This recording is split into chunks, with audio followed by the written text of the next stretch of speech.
Welcome to the Drum Shuffle, the podcast offering insights, perspectives, and conversations for drummers. I'm your host, Jamie Eads.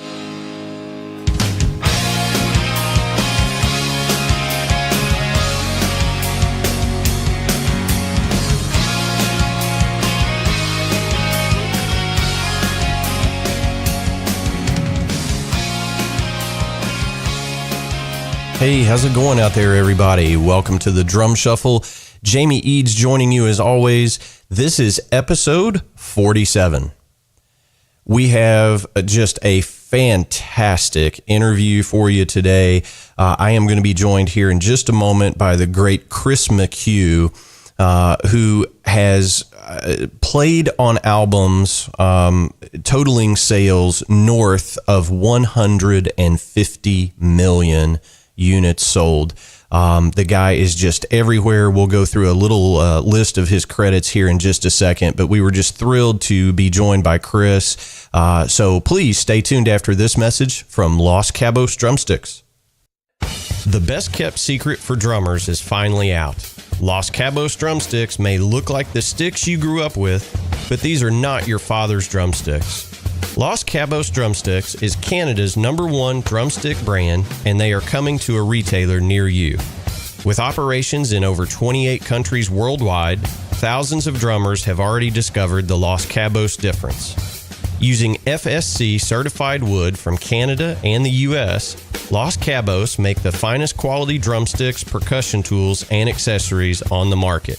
The best news, Los Cabos Drumsticks offers you a ton of choice. They have 22 individual drumstick models and 14 percussion tools, many of which are available in 3 different wood types: maple, white hickory, and red hickory. Red hickory comes from the center or heart of the hickory tree and has been independently proven to be both stronger and more elastic than white hickory without adding a lot of weight.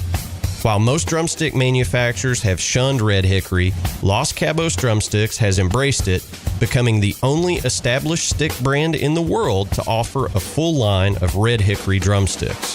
To learn more about Los Cabos Drumsticks, visit them online at loscabosdrumsticks.com, follow them on Facebook, Twitter, or Instagram, and don't forget to ask for Los Cabos Drumsticks at your favorite retailer. Dare to be different. Join the Red Hickory Revolution with Los Cabos Drumsticks. All right, everybody. As I mentioned, going to be joined by Chris McHugh here in just a moment. And I just want to say that Chris has just played on so many records. Just a partial list of his credits are Amy Grant, Faith Hill, Billy Ray Cyrus, Toby Keith, Little Big Town, Rascal Flatts, Blake Shelton, Lionel Ritchie, Carrie Underwood, the Doobie Brothers, Leanne Rimes, Jewell, Brantley Gilbert, and he spent a lot of years doing all the records for Keith Urban and also toured with Keith for many years as Keith Urban's musical director. Now, you would think, playing on all these great folks' albums that Chris would have a bit of an ego. He sold over 150 million records. Not so. Just one of the most down-to-earth, great guys. And we had a wonderful discussion about his career in the business and his approach to playing. And I think you might be surprised. I asked him what some of his favorite records were that he played on, and you might be surprised by his answer, but he has really no ego, and we had just a great conversation, and he truly is one of the modern day greats. You hear his playing anytime you turn on a radio. I can almost guarantee it. So please help me welcome to the Drum Shuffle the fantastic Chris McHugh. Hey, good afternoon, Chris. How's it going today?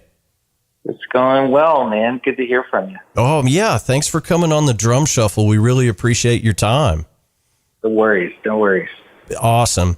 Well, Chris, I have jokingly said to you, it may be quicker to just say who you haven't recorded with in your career. But we typically try to start at the beginning.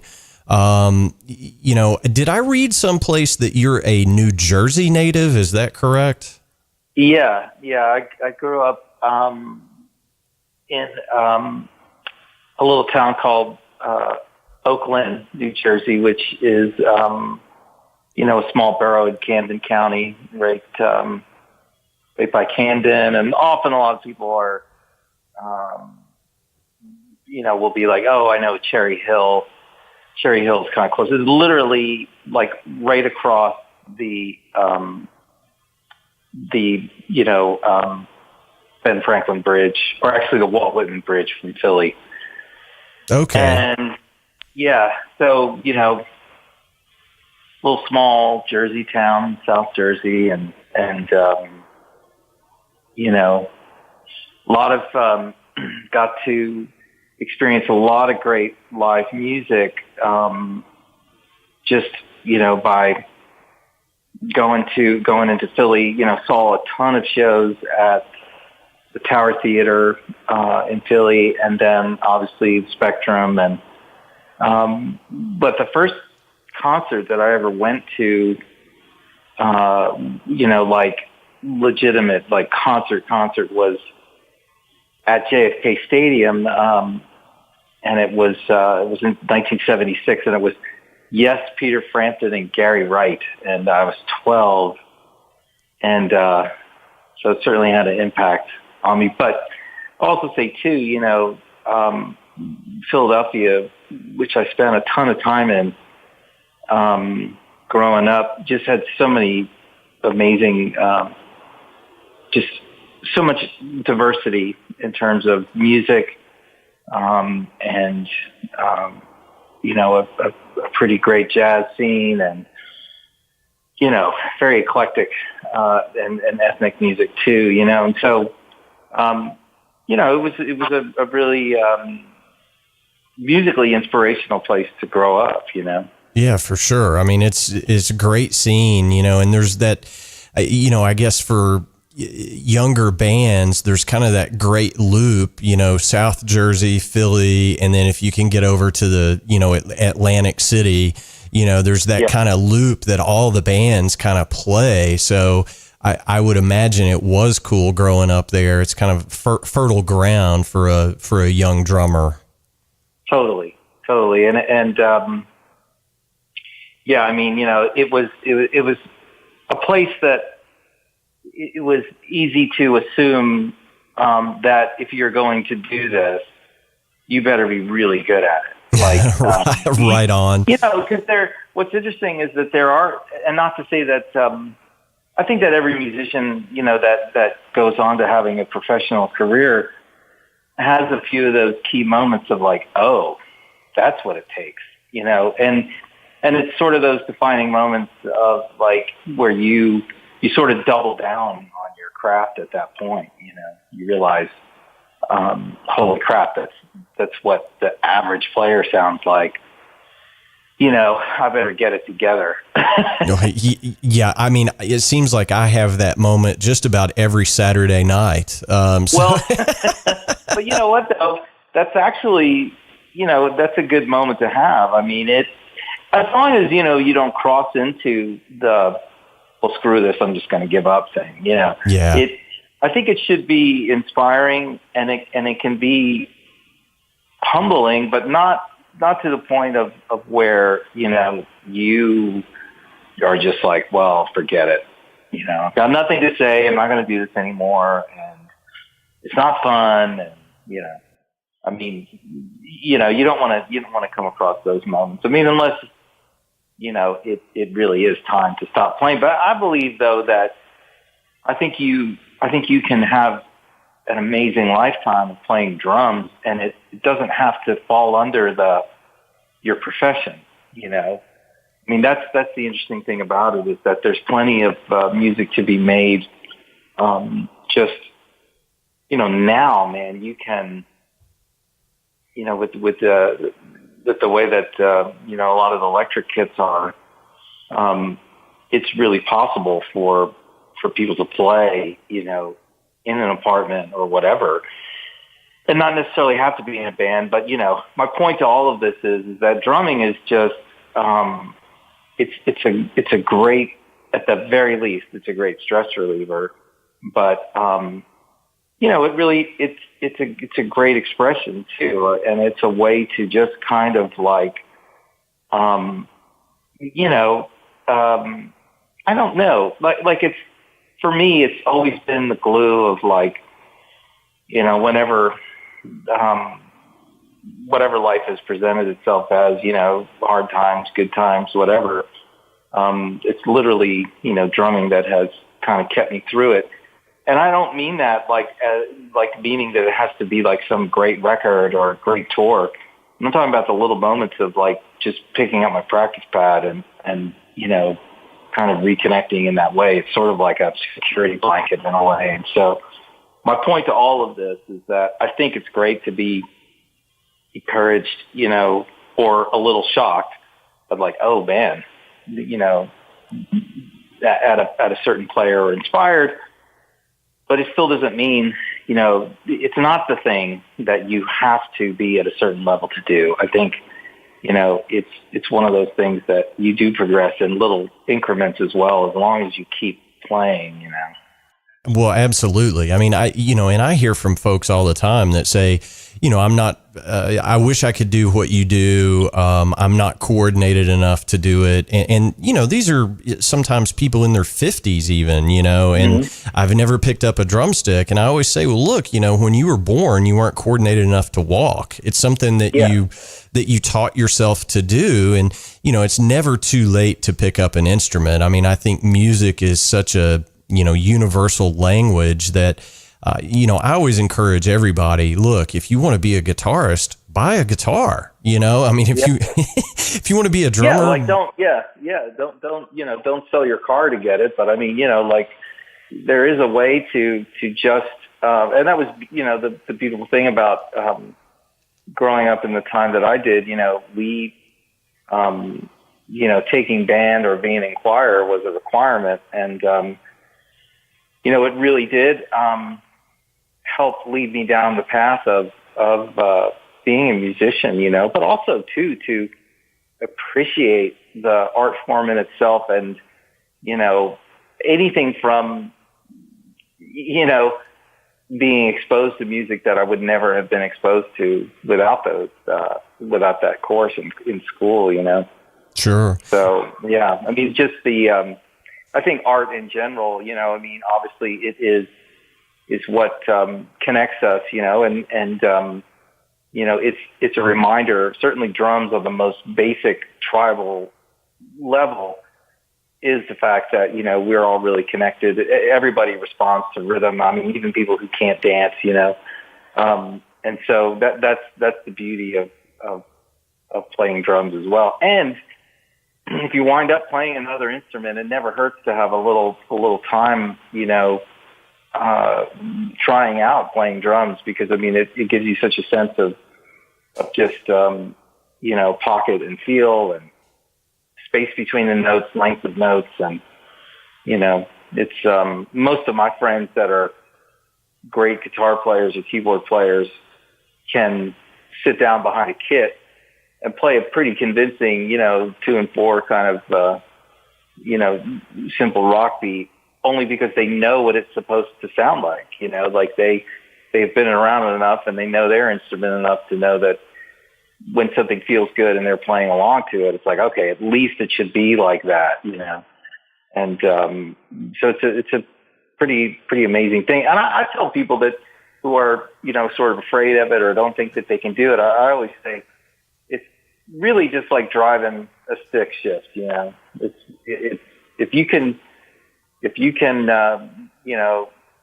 put a clutch down and use your brake and your accelerator pedal, you have one hand on the left wheel and you're shifting with the right hand, then by all means you can play drums. It's just a matter of, it's that same moment of like when you're first learning to drive a stick and you grind some gears a bit, you get into the flow of it, Well, absolutely. I mean, nobody's born with perfect, four-way independence. I mean, it's something. Something that you just have to work on. And I mean, I think that kind of segues, into. I'm really curious. I know that you grew up studying the instrument, and you really kind of came on the scene. dare I say, in the mid to late 80s, you were doing work with, and I hope I don't get this wrong, but was it the White Hearts? Is that right? Yeah, so I was in the band Whiteheart from like 85 to 90, and during the course of that time I was doing sessions as well, and so I moved to Nashville in 85 I had auditioned for that group and got that gig and moved to Nashville when I was 20, and so a couple of the guys in the band were producers who produced other artists, and so I'd done a little bit of studio work in Philly, nothing really to even mention, but enough that I enjoyed it. I thought, man, this is something I would love to do more of. I think I have the talent and the mental capacity to sort of get into this, and I really enjoyed the differences in, rather than, I don't have a problem being in a band or anything, but I really liked, the session side of things, of it being different and being with different people and, different situations. And I've really grown to love that, just the variety. But yeah, so it was, sort of the back end of the 80s, I was kind of getting on sort of larger projects and stuff, and I played on the Amy Grant record, Heart in Motion, which was like her big crossover record, and played on that, and I did a few tours with her, as well as Christian artist named Michael W. Smith, and then the session stuff just started to grow from that point on, through the 90s, and then I would say, probably around the mid 90s or so is when it really became like a very it's funny. My dad, would always, he was a career railroad guy, and even that far into my career, my dad would be like, well, I could always still get you a job at the railroad. And I understand, once I became a dad, I was like, oh, I get it. Hey man, like, get a real job. Get a real job. Well, with a pension and whatnot, and I get it. But so it was really, the end of the 90s that it was kind of like, this is really, I don't know what's the right term. I guess that it's, I was able to string a real career together, if you will, and it's kind of been the same since, but yeah, so I would agree with that statement. It was kind of initially in the mid 80s, and then sort of by the mid to late 90s was, I feel like, more of an impact kind of thing. But I don't know. I was always working during that time. I guess around, the time that I'm talking about, it seemed to be a bit more, I don't know, real maybe is the right word. I don't know. Well, and I agree. And I think that, the time that you got to Nashville, there was kind of, and I don't want to overstate it, but there was a little bit of a changing of the guard happening at that time. It was, I think prior to the late 80s, it was all, Larry London, Hal Blaine, those guys were getting the lion's share of the work. And, all of a sudden you're in town, Shannon Forrest started, getting some stuff going on. And country music kind of changed at that point as well. And absolutely, yeah. So, I think that probably lent a little bit to you getting real busy on some of this, some of these sessions. Yeah. stylistically, things were, it's interesting, both, like myself, Greg Morrow or Shannon Forrest, Chad Cromwell too. None of us, nobody changed how they played. Those are, the four of us are basically rock players and, kind of come at things a bit more aggressively. And then the music is what shifted, if you're doing something that's more traditional feeling, then you have to adhere to those principles. But even that, the attitude in general of it being a bit more, I would say, where the intent was much more, kind of in your face, even if you're playing brushes or something like that. It was more the consistency of time and just sort of power in terms of 2 and 4 type mentality, that it would be allowed to have the same type of energy, that was going on in more of a rock or a pop record, So it changed quite a bit in that way. And I always loved, and still do, augmenting with program or playing with loops or any of that kind of stuff. And as the industry even changed to be more accepting on that level, which is that was my first entrance, was working with Keith Urban. His first solo record, a great piano player, session player, producer named Matt Rawlings was doing that record. And we had done a few records together that were not country. And Matt called me for that. And specifically, on the front end of tracking, we were doing 2 or 3 days of pre-production on it, which was basically, I was programming.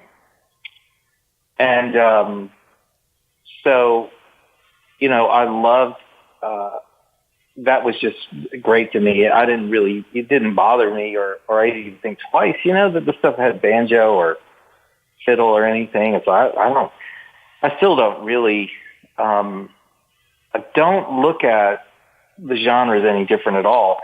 I'm aware of what rules you can break, but in terms of the intensity of what I'm trying to do is basically to take the song where I think it should go, but also to be malleable during the process. Like if the producer or the artist is not happy with that, you got to be able to shift gears. And so point to all of this is, I think you can have sort of a very specific nature to what you do as a musician, and your character in that, you can really have that as long as you're aware that that this is a service industry, and ultimately your job is to help the artist and the producer achieve the goal that they're trying to achieve. And sometimes they are literally, that's wide open. It's like, okay, you give me your interpretation and we'll let you know, if that flies. And it's not really that, it's not really all that wild. Like even in the most interesting interpretations of someone's song, everything is, to a degree, has been done before. And I don't mean that as a downer. I mean it as, it's like, because inside of that, it's like the limited, we're playing mostly 4/4. And so it's like, well, what are you going to do? It's really about offering, some variety for the sections, and to make the intro feel like an intro and the verse feel like a verse, for it to build throughout the B section of the verse and then into the chorus, and you sort of carry that theme on through the, the re-intro and then, typically, the second verse is going to have a little bit more energy than the first. And then you've got to launch that into the next chorus. And then, you usually have a solo and, a bridge or something. But it's learning the composition of that and knowing that if you start with, one particular pattern, it's got to build on itself, or I think it should, and I think it should be hooky. I think it should be, reminiscent of the section before it, and that it should make sense in the composition of the song overall, and most important, that it feels good and it feels appropriate for what the lyric is talking about too. And so whether that's done with programming or loops or just all playing on the floor, that's part of what I find the most interesting about, doing sessions. It's having the opportunity to do that is something I'm really grateful for. Yeah, well, I mean, it's I don't want to use the word formula, but there's a reason why great recordings are great recordings, and I'm guessing you don't get to go in and just go Keith Moon or Mitch Mitchell on very many sessions, right? I mean, no, I mean, it's funny though, is that those are two really good references for certain sections though, because like there'll be times that I'm doing something that might be for TV or a movie, and those references can be thrown out because there is a very, very particular type of energy to both of those players that you're talking about. Right. And what's funny is that even when you're not talking specific, notation or something, you're just overall talking about an energy. Those are really great, not just, sonically, but visually as well. And the franticness of it, because, we do have a tendency, or I should say I have a tendency, I really do love very clean, precise playing, but I'm also a huge fan of that kind of like anarchy playing as well, too. But, man, I mean, gosh, I could probably say that not 2 weeks ago, someone made a reference of maybe the last two bars of a bridge or something, or a solo, that they should have that kind of Keith Moon wildness coming out of it, and, or like, or like when Animal on the Muppets plays the drums, but it is that, that sort of just, unpredictable kind of flourish. I think maybe to answer the question is like, yeah, occasionally there are those moments, and it's really great to have that knowledge, as a player of like what that is, because there's nothing like it. There's really nothing like the way that Mitch or Keith Moon played, and some of those records have become so much of like a normal everyday occurrence. Like at this point, with the Who stuff is used on TV shows, and yeah, but the repetition, like how many decades those songs have been played, how much they are a part of like the normal, like what people have heard. Yeah, it's definitely part of the lexicon now. There's no doubt about it. Absolutely. Yeah. Totally. I mean, it would be like, it'd be like not knowing the record Kind of Blues, on Miles Davis. I mean, it's just sort of like, even if you don't like jazz music, yeah, you really need to know that record. Number one, because it's an amazing record. And number two, it's the most sort of, I think it still is the most, widely sold or downloaded or whatever, jazz record of all time. But the point is that, it's just having a sense of like, it's really like learning the basic food groups, you really should have an awareness of it. It's like, it's funny because I started to teach a little bit at the beginning of this year, and I'll probably do more of that next year. If I kind of allocate the time for it. But one thing I found really interesting is in talking with new players, younger players, some kids that are like Belmont students with Belmont, which is a school here in Nashville, and they're a lot of the same desires. I really would like to be a session player. And so, we'll work on actual things behind the kit and stuff like that. But one of the things I'll give them is just homework on, I'll say to them like, well, can you tell me why the vocabulary for ballads is what it is? Like, why do they work and why are they the same? Why are these parts?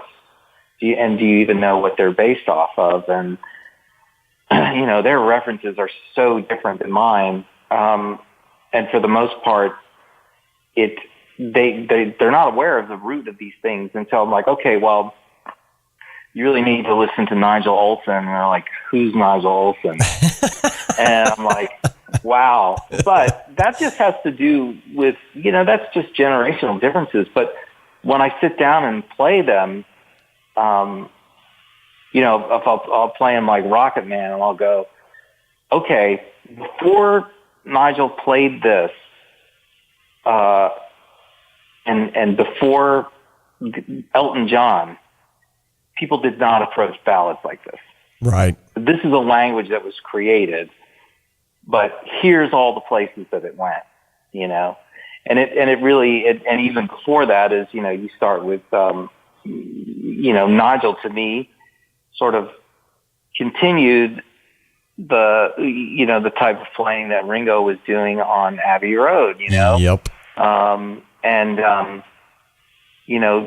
Put a little bit more of a modern spin on it. And certainly the composition was much more orchestrated in terms of what he would play when. And you're talking about someone, if you play with an artist that has that many ballads the way that Elton John does, well, you better have, some great intuition, but you also, you really need to have some, like, an interesting, imagination too. And all the while, these are pop songs. So you can't really, don't screw with the dancers, people are going to slow dance to this, but don't do anything too wild on that end as well. And then of course, along the same lines as a lot of them, they're just unaware of, it's, even when you start breaking down like Roger Taylor's parts in Queen, so it's just been really, really fascinating, to sort of to help these younger players explore sort of the origins of these things, because a session player, like what it took to become somebody like, Jeff or JR, is it took an awareness of who came before them, and then pushing the boundaries on what could be done next, you know.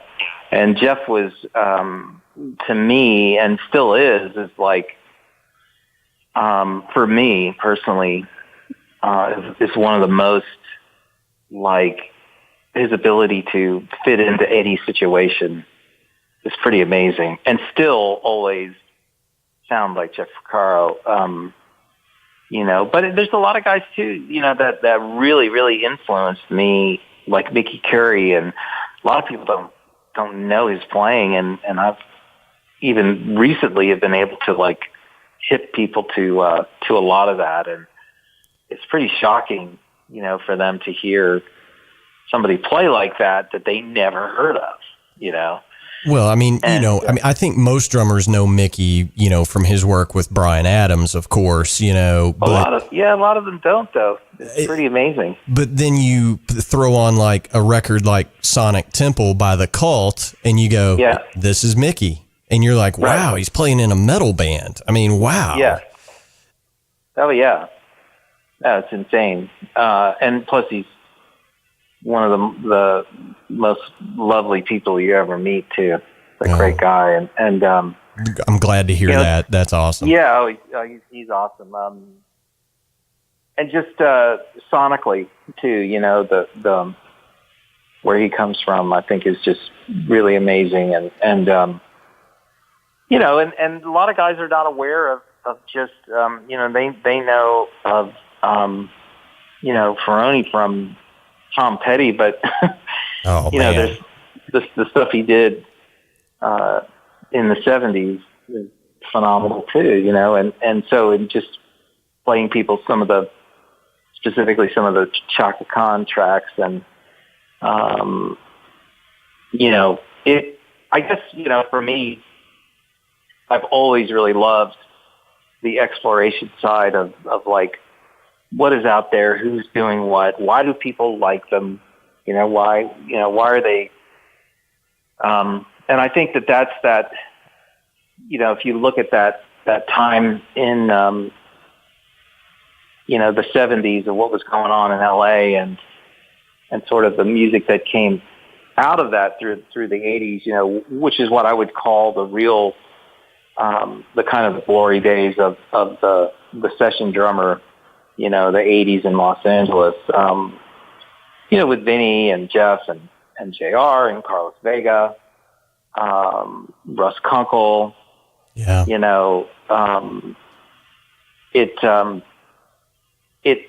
It was really just the overall bar that was set at that time, and again, back to the statement of like, oh, that's what normal is, Yeah. like,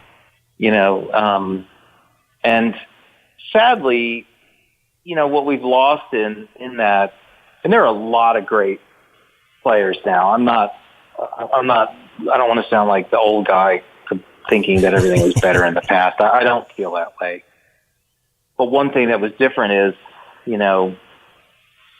you were really relying on what you could do on the floor. Now, yeah, shit, we punched in plenty of sections and stuff, but ultimately it was the human that had to perform it, and it has some of the formality has gone away, and I miss some of that intensity. I really like that. There was a certain amount of achievement that you felt when leaving a studio that you really don't get now. When you do multiple playlists of songs and multiple passes, and a lot of things are edited together. And so even when you leave, you're like, I don't even know what that is or what it'll be like, Right. Have you but ever? It doesn't change. Yeah, it doesn't change what you do live, So Right. Have you ever been surprised after you've done a session when you heard the final mix and went, "Wow, I don't remember it being like that when I left"? Well, no. And some of the stuff is so obviously hacked up and edited. It's like I can't even listen to it, Yeah. No, I'm not knocking. There's a certain level of rhythmic and sonic consistency that it's the world we're living in, and it comes out of a program nature, but it also comes out of, we're influenced by the DJ sort of world, which is, the pop world really seems to be working along that, very, very, I don't want to say robotic, but it's an inhuman consistency of what, is expected.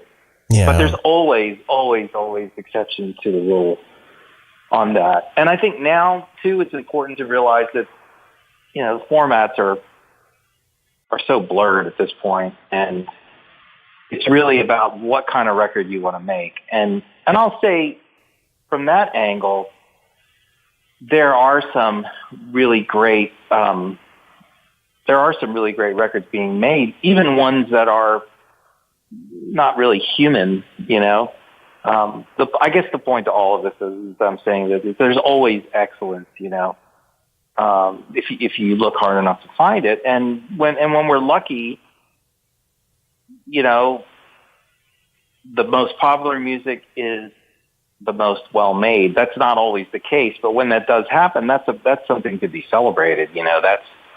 It's a rarity. It would be great if we could expect it, but I guess maybe a good way to sum this whole thing up is to say we were really lucky that John Bonham was the drummer for Led Zeppelin, because they could have easily been that popular and the drummer sucked. Yeah.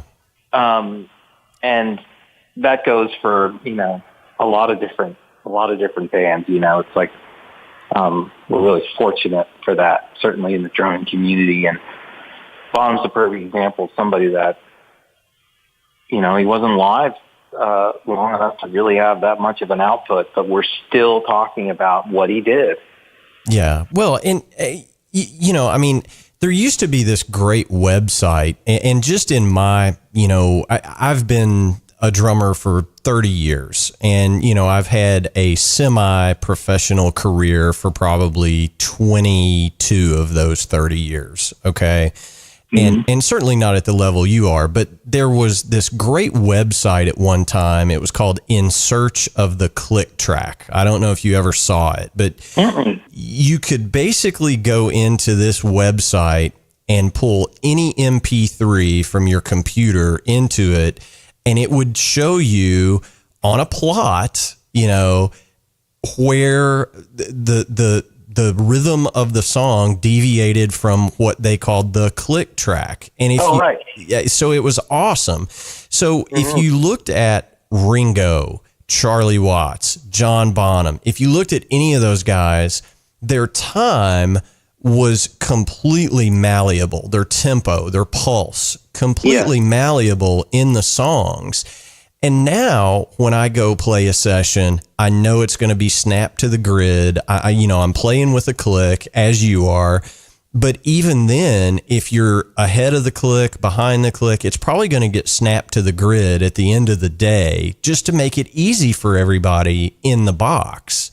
So some of that has been lost over the years, I guess. Oh, sure. And I would say that rather than, the choice on it is you could go, well, I'm not really going to work on, my time as much. But I just don't think that that's the answer. I mean, I still, even when I know, like, if I'm playing with stuff that has a lot of programming on it, I know they're gonna lock it up. It doesn't matter how tight I play, but I still try to play as tight as I can. Well, it becomes nature to you. I mean, it's just a part. It's so much ingrained into the front part of my career because, for decades, there wasn't a box that lined you up, and so you had to do that, and so it's something that I put a lot of time into, and something I really prided myself in, and so I'm not going to now just go, well, screw it, But right. I like to, and people, regardless of what they do with it in post, people are very impressed still. They're like, holy shit, I didn't know anybody could play that tight. and I'm not saying I'm not the only one who can do that. There are other guys in this town that can do it too. But the art form in itself of being able to do it is something that a lot of younger producers are really shocked by because they just assume that nobody can do it. Yeah. And they might be working with a lot of young players, that haven't worked on it as much. But I'll say too, it's like the quality of that stuff is really down to the producer, because there are plenty of of records that are made now that are not made that way. You know, anything that, of course, somebody like Jack White does, or you know, a lot of the country records that guys like Dave Cobb make and stuff, that has nothing to do with the grid. You know, that's just all pocket played on the floor. So the point is like, you should still, you know, everyone should still be, you know, trying to have that tool. What's really great is that there was an interview that I was given that I think it's one of the last MD interviews that Jeff Porcaro did, but what he called it is his time feel, is what he really was focusing on at this point, again, in his career. And that's really what we're talking about, because the illusion of, you know, we're all human. There's no way for it to be perfect, you know, but it's so much more about the illusion of it. And I find that it's more about the consistency and velocity. I think, you know, drumming can kind of hit you the way that the sort of the Doppler effect can. And in terms of like, even if you're playing dead in time, but every other backbeat is of a different velocity, well, it's going to feel like you are sucking. Right. And there's a lot of conviction. And this is, to me, is what I really learned from Bonham was, it's really more in the internal clock and the velocity in which the stuff is played. And that's really it. But that's what is the transcending part about those records, about the records that you know, Jeff Porcaro played on, the records that Roger Hawkins played on. Oh man. That's what we're talking about. You know, that's what's there. Bernard Purdie, Rick Marotta. It's really that. It's like the interpretation of what a record should feel like. And that, to me, is a huge art form, regardless of what's going on in post. Because if you take an average drummer and you hack the shit out of them, the end result is an average hack the shit out of drum part. It doesn't, you know. So the point is, you know, like it's really important to try to hold true as much as possible to that time feel. Plus, that's the very thing that gives each drummer a different voice, you know. I would say a full example of that would be Steve Jordan. You know? Wow. I mean, he can play, you know, just a 2-4 backbeat groove about 400 different ways. And I'm talking 8 notes on the hi-hat, 2 and 4 on the snare, and 1 and 3 on the kick. But he'll lean his 8th notes, and he'll displace his backbeat, and it's brilliant. And you can listen to 20 different songs where he's literally playing the same part, but none of them feel the same because of those teeny little incremental moves that he's making. And because that's a guy who has studied tons of great rock and roll records, and really paid attention to the character as opposed to any of what we might call the clean aspects of it. He's looking to find that internal sort of the shuffle, the small amount of shuffle in even an 8th note groove, you know. Right. I mean, just go pick up the Keith Richards solo stuff, the expensive linos. I mean, if you listen to that, you just go, wow. I mean, yeah. Who's another amazing player at that too, who a lot of people don't know about, is Charlie Drayton too, you know. Oh yeah. Charlie's an incredible groove player. And there was a good amount of time there, you know, that he and Steve would switch on and off between bass and drums. But that's that beauty of, like, And those guys both have great facility, and that's not what we're saying. It's like when you find so much expression in the most mundane part is, to me, that is the real, that's what really knocks me out. You know, that's the kind of thing of like, dadgummit, you know, like, why didn't I think of that? Or why, you know, I want to learn how to lean something like that, or, you know, and the beauty and the simplicity, you know, even though you have all of this facility, you know, to be able to realize, if I just lay this down in this way and hit a crash cymbal at the top of these sections, that's going to be playing, you know, and I love that. And it was, you know, I can remember, I mean, yeah, of course I heard Phil Rudd play my whole life, but it wasn't until, you know, at a certain point in the 80s that I really started dissecting what he played and went, holy smokes, this is amazing. The guy is, I mean, it's insane. Just the level of, level of consistency in playing and the simplicity of those parts and how perfect they are. You know, again, that's another example of like that Jordan aspect. Now, of course, Phil Rudd doesn't have, you know, he only just plays in the same band, so you don't get to hear him apply that in other areas like you do with Steve, you know. And Steve has a long career and a lot of different varieties of music where he's doing that. But I think it's just in the approach and the economics in it, and knowing the power of that, you know. Absolutely. Well, and you can't argue with the fact, you know, yeah, Phil Rudd probably isn't going to be on the Mount Rushmore of drummers at the end of the day, but how many millions of records has that drumming sold? You know? Oh, or tell me something that feels better than You Shook Me All Night Long. I totally agree. To me, that's more of the thing than anything. Is like, you know, who played that better? Nobody. That's right. Who would have done that? So, and it didn't exist before he was doing it too. That's the other thing. You know, it's like sometimes, you know, you have to have just you have to have the guts to go, well, this is enough.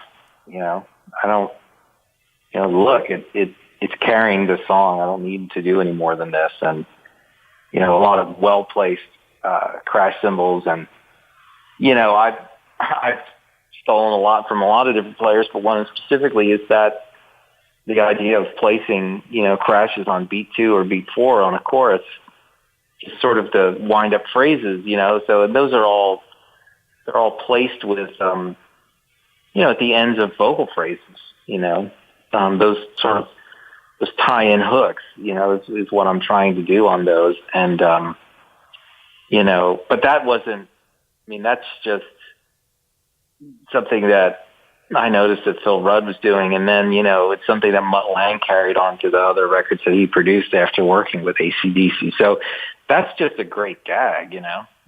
Yeah. I mean, there's not a drummer alive that didn't, you know, the first time they had a China cymbal hit it on 2 or 4 with their snare drum and go, wow, that's a great sound. Yeah. Oh yeah. But it's one of those simple things, you know, but that is such a great tool though, you know? So yeah. It is, for sure. Well, Chris, you know, I want to be respectful of your time. I mean, I could sit and talk to you all day because you are just such a great student of the instrument and a historian. And I mean, I think it's just been, you know, a great interview thus far. But I don't want to keep you too long because I know time is money in Nashville. But, you know, your list of credits is just insane. And I mentioned that in the intro, you know, for our interview. But do you have any favorites that you've worked on? Did you have any, oh my God moments, you know, when you walked into the studio knowing this is, you know, a Garth Brooks track or Kenny Rogers or any of these amazing artists that you've recorded with, did you have any oh my God moments? Oh, plenty. Yeah. I mean, shoot. Too many to recall, really, but, what's interesting is one of the records that I'm most proud of is a record that a lot of people don't know, which is by an artist named Owsley, Owsley, and his first record, just called Owsley, is something I'm really, really proud of, even after, and we did it, I can't remember if it was around 1998 or something, but something I'm really, really proud of, and it's a good record to check out. There's a lot of, I don't know, it's good. It's something I'm really proud of. Man, I don't know. It's like there's too many to mention, and I am terrible at recalling, well, situations. I do. With a discography like yours, I can understand. Well, I'll say like one thing, in particular I remember about, like the song, the Keith Urban song, Somebody Like You. I can remember when we were tracking it, it was like, man, this is really something. This is, I'm terrible at predicting what would be a hit or wouldn't be, but I can remember working on that and thinking, man, this is really different. Because at the time,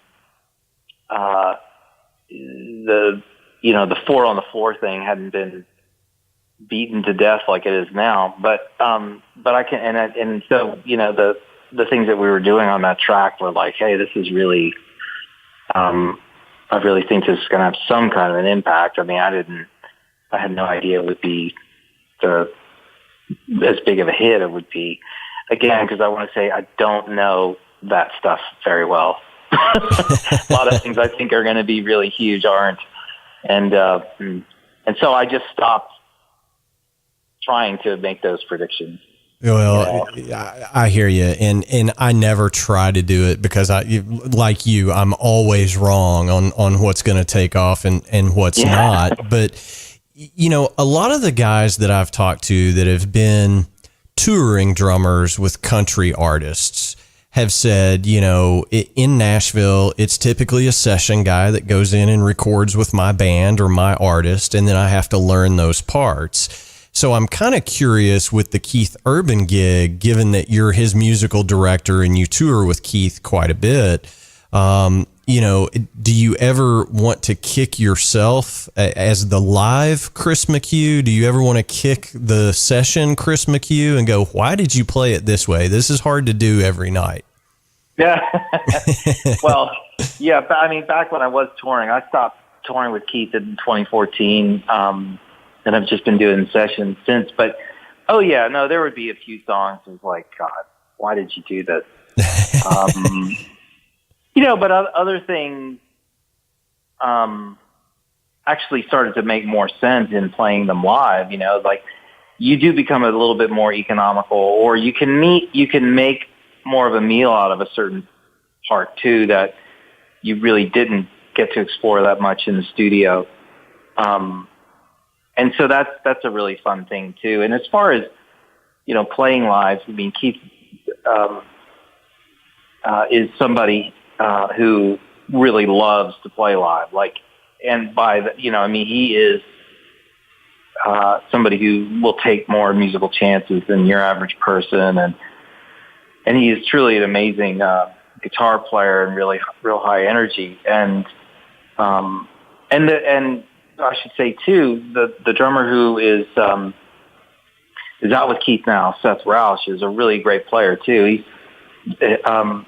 His stylistically, he's different than me, but I think people are really missing out by not really checking out what he can do. He's a wonderful player and a great guy too. And the point of all of this is that Keith's shows are quite a bit different than what people might imagine in the normal kind of country genre. You know, it's much more energetic than that. And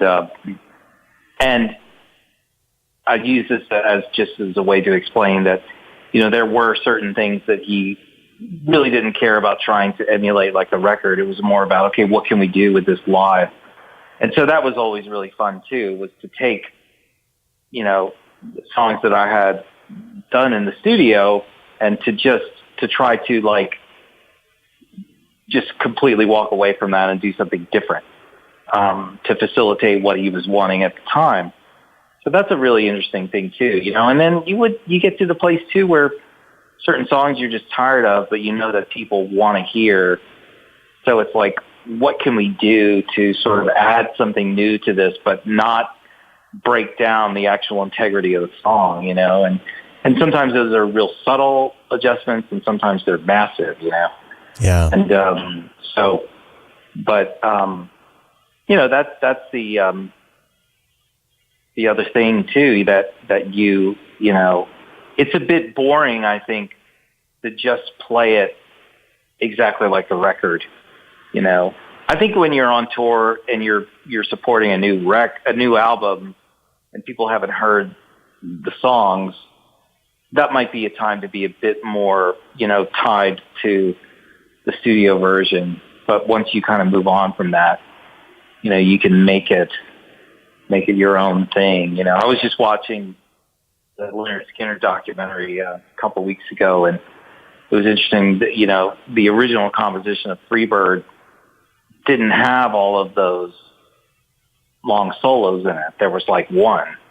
Yeah. And then as they got on tour and they played it, the fans were going crazy. And so they kept adding those solo sections to where it, you know, became what it was, all the way down to the, you know, the sort of the breakdown solo bit, you know, and it's pretty amazing. And that's the kind of thing, you know, that you can pull together live, that it took years for them to develop that. It's not something you would have done in the studio, you know? And so absolutely. I love that part of it too. Yeah, I love that part of it too. Yeah, well, and you know, I stole a great quote from, you know, the masterful Warren Haynes. He said, we've done this backwards for 50 years. We go in and record these brand new songs, and then we spend a year out on the road figuring out how to play them.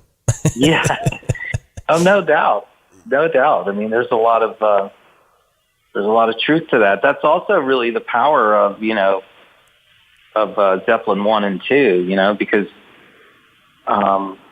basically Zeppelin 1 was what they had been playing live for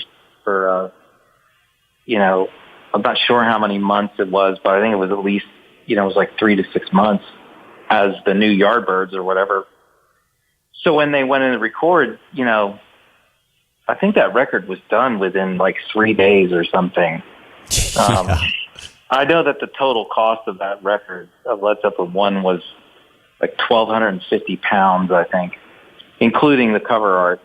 So they were basically, all they did was play their live set, right? You know, and so that's why it has so much incredible power to it and confidence, and you know, I mean, it's amazing. You know, it's the first time we're hearing. It's a 19-year-old John Bonham, you know, and it is just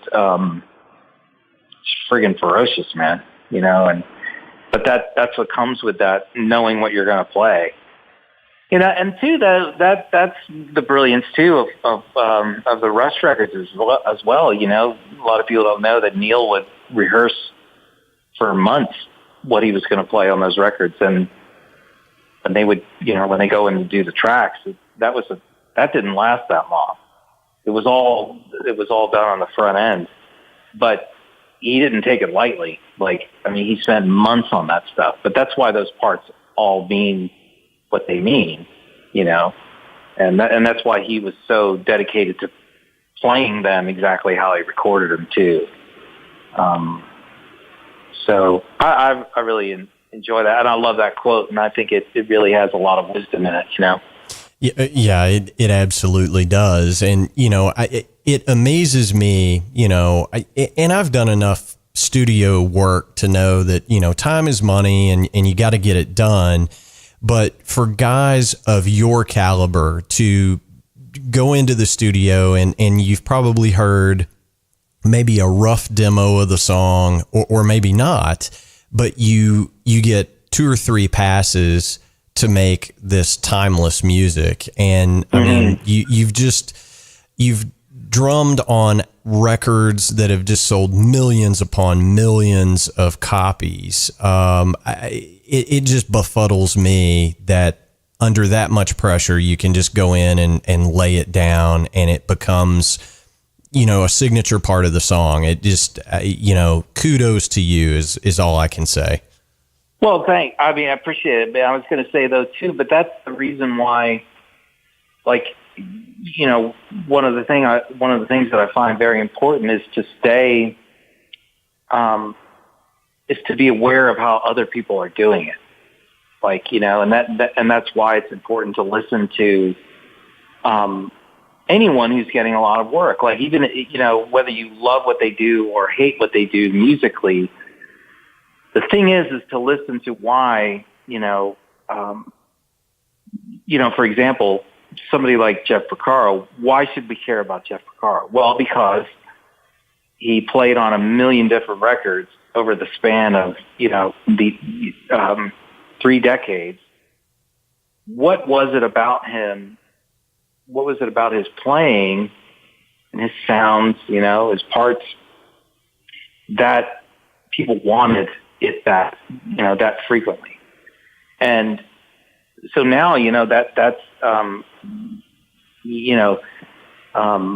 I'm always wanting to know, you know, what Matt Chamberlain's up to, what Aaron Sterling's up to, what Shannon Forrest is up to, you know, what everyone is up to hear how, you know, these guys are approaching their sessions, you know, and what they're coming up with. And it's like, at a certain point, you know, you really have to be comfortable with the, you know, your own limitations, but that's how you learn, you know. And that's what I love about listening to other players that are playing on records. It's like, you always pick up something great. There's a reason why those guys that I just mentioned get hired as often as they do. And I think, you know, it would be foolish for anyone, especially because long and short of it, man, is I'm just in the service industry. I'm really there to you know, I have a certain like baseline that I'm operating from that is acceptable to me. But beyond that, I'm really just, you know, if they are needing me to change a part or to do it differently or to look for a different part, play more, play less, you know, it's really up to the artist and the producer. And, you know, and I think when you keep that, I think you need to be really bullheaded about being great at playing drums and learning, you know, how to just negotiate yourself in musical situations, you know. But other than that, the rest, you're just open. You're just open for whatever might be needed and whatever is asked of you, you know. And that's really it. So. Yeah, those wise words. You know, I think it was the great Rod Morgenstein that said to me, "The studio is no place for an ego." No, it really isn't. I mean, you need to have enough pride in taking the job seriously before you get there. You know, like, you know, any hiccups that you have in your playing, you know, you really got to suss those out and you have to police yourself. But once you're in the room with other people, you're not working for yourself, you know. You're working for everyone else. And you're a problem solver. You know, that's really the thing is, a lot of sessions are really about, there's a problem. We need to have a song recorded, and the basic groove of it and down to the tempo and, how you're going to get in and out of certain sections and how you're going to make the chorus do what it needs to do are the problems that need to be solved, and you need to have enough, solutions, and you come in with the solutions, Yeah, for sure. Well, Chris, I have just absolutely monopolized your afternoon today. But one of the traditions that we have here on the Drum Shuffle, and I think the entire interview could be categorized as this, but we always ask our professional guests for a good piece of advice for other drummers, other musicians, and it can really be anything you want to touch on. But give us a good piece of advice to take out there with us. I think to be really self-aware in your own playing, which is if you want to know, what your playing sounds and feels like in the most basic way, record yourself. You can do it on your phone, and you can do that simultaneously while, playing to something. And you'll learn just by listening to yourself and hearing your own inconsistencies or what you need to work on, and to be brutally honest with yourself, because that's how you learn and that's how you improve. And when you are doing that, to recognize that practice is the way that you get better at something. And to be connected to, it's like honesty and, self-awareness in your playing, combined with the desire to get better and to know that practicing makes you better is really what this thing is about, and that's a lifelong thing as a musician. Yeah, man. Wise words from Chris McHugh, ladies and gentlemen. You can find Chris on his website. It is chrismchugh.com. Chris, thank you so much for taking some time to come on the Drum Shuffle, man. We really appreciate it. I think this has been just a fantastic chat and hang, talking drums with one of the masters of the Nashville studio scene. Thanks so much. You're welcome here anytime, brother. You got it, man. Thank you so much for having me. Absolutely. We'll talk to you real soon. All right. See ya. All right, everybody. That's going to wrap up episode 47 of the Drum Shuffle. And of course, this episode is publishing and going to air for the first time on December 15th. And as I've mentioned in previous episodes, be taking a couple of weeks off coming up here for the holidays. So we're not going to have traditional interview episodes on December 22nd and December 29th. I will be putting out some content on those dates just because I don't want you to forget about our little show. But they will not be traditional interviews. Our next traditional interview episode will be published on January 5th, and it's going to be one to remember. We will be joined by a legendary drummer by the name of Marco Miniman. That is correct. We managed to get one of the current day drum gods to come on the show. So we'll be starting off 2019 with a bang. I want to take a minute to thank Chris McHugh for his time. We really do appreciate him coming on. He's very, very busy, so that was great. Also wanted to remind everybody that the Nashville Drummers Jam 13 is coming up here on December 17th, Monday night. I will be down in Nashville for that show, hanging out with some drummers backstage. So hopefully we'll have some content around Nashville Drummers Jam on the 22nd and the 29th for you to enjoy. I hope everybody has a Merry Christmas and Happy Holidays. Go ahead and hit the subscribe button on whatever platform you use to listen into the show. You're not going to want to miss what we have coming up. I promise you that. We love hearing from you throughout the week. Our email address is thedrumshufflepodcast@gmail.com. Please send us an email. We do respond to every single one of those that we receive. Of course, our web address is thedrumshuffle.com, and you can find more information on me over at jamieeads.com. Thank you so much for listening. We cannot do anything without every single one of you tuning in and week out. We really do appreciate it from the bottom of our hearts. Again, happy holidays, Merry Christmas. I hope everybody has a fantastic couple of weeks, and we'll be back with a traditional episode on January 5th. So until next time, may your head stay strong and your sticks never break. Cheers, everybody.